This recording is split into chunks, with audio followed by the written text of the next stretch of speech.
ലൈംഗിക അതിക്രമ കേസിൽ ജാമ്യം ലഭിച്ച സംവിധായകൻ രഞ്ജിത്ത് ജയിലിൽ നിന്നും പുറത്തിറങ്ങി. എറണാകുളം ജുഡീഷ്യൽ മജിസ്ട്രേറ്റ് കോടതിയാണ് രഞ്ജിത്തിന് ജാമ്യം അനുവദിച്ചത്. കർശനോപാധികളോടെയാണ് ജാമ്യം.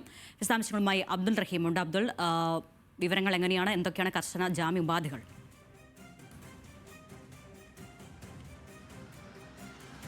അരുണി, അല്പസമയം മുമ്പാണ് രഞ്ജിത്ത് ജയിൽ മോചിതനായത്. എറണാകുളം സബ് ജയിലിലായിരുന്നു ഈ കേസുമായി ബന്ധപ്പെട്ട് കോടതി റിമാൻഡ് ചെയ്തതിനു ശേഷം രഞ്ജിത്ത് കഴിഞ്ഞിരുന്നത്.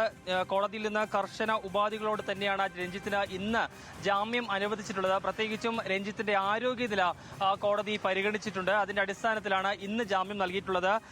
രഞ്ജിത്ത് എറണാകുളം ജില്ല വിട്ട് പുറത്തു പോകരുത്, 3 മാസം വരെ എല്ലാ തിങ്കളാഴ്ചയും അന്വേഷണ സംഘത്തിന് മുന്നിൽ ഹാജരാകണം, കൂടാതെ പാസ്പോർട്ട് സറണ്ടർ ചെയ്യണം, കൃത്യം നടന്ന സ്ഥലത്ത് പോകരുത്, സാക്ഷികളെ സ്വാധീനിക്കാൻ ശ്രമിക്കരുത്, അന്വേഷണ ഉദ്യോഗസ്ഥൻ ആവശ്യപ്പെട്ടാൽ ഏത് സമയവും അന്വേഷണ ഉദ്യോഗസ്ഥന് മുന്നിൽ ഹാജരാകാൻ രഞ്ജിത്ത് തയ്യാറാകണം. ഇങ്ങനെ കർശന ഉപാധികളോടെ തന്നെയാണ് രഞ്ജിത്തിന് ജാമ്യം നൽകിയത്. കഴിഞ്ഞ ജനുവരിയിലാണ് ഈ കേസിനാസ്പദമായ സംഭവം നടക്കുന്നത്.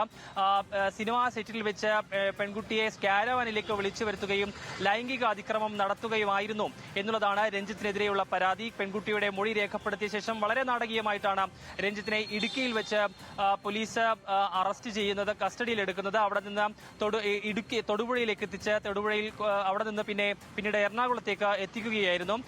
രഞ്ജിത്തിനെ കസ്റ്റഡിയിൽ വേണം എന്ന അന്വേഷണ സംഘത്തിന്റെ ആവശ്യം തള്ളിക്കൊണ്ടാണ് ഇന്ന് രഞ്ജിത്തിന് കോടതി ജാമ്യം അനുവദിച്ചത്. രഞ്ജിത്തിന് ശാരീരികമായ ബുദ്ധിമുട്ടുകളുണ്ട്, അതുകൊണ്ട് ആ രീതിയിൽ തന്നെ കോടതി ഇതിനെ പരിഗണിക്കണമെന്നുള്ളതായിരുന്നു രഞ്ജിത്തിന്റെ അഭിഭാഷകൻ കോടതിയിൽ വാദിച്ചത്.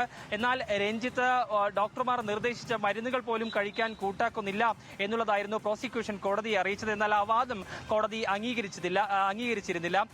ഈ രഞ്ജിത്തിനെ കഴിഞ്ഞ തവണ, അതായത് നേരത്തെ കോടതി 3 ദിവസം രഞ്ജിത്തിനെ കസ്റ്റഡിയിൽ വിട്ടു നൽകിയിരുന്നു. അന്നേരം ഈ സംഭവം കൃത്യം നടന്നു എന്ന് പറയപ്പെടുന്ന ക്യാരവാനിനുള്ളിലെത്തിച്ച് രഞ്ജിത്തിനെ എത്തിച്ച് തെളിവെടുപ്പ് നടത്തിയിരുന്നു. കൂടാതെ ഫോർട്ട് കൊച്ചി ആസ്പിൻ വാളിലെത്തിച്ചും തെളിവെടുപ്പുകൾ നടത്തിയിരുന്നു.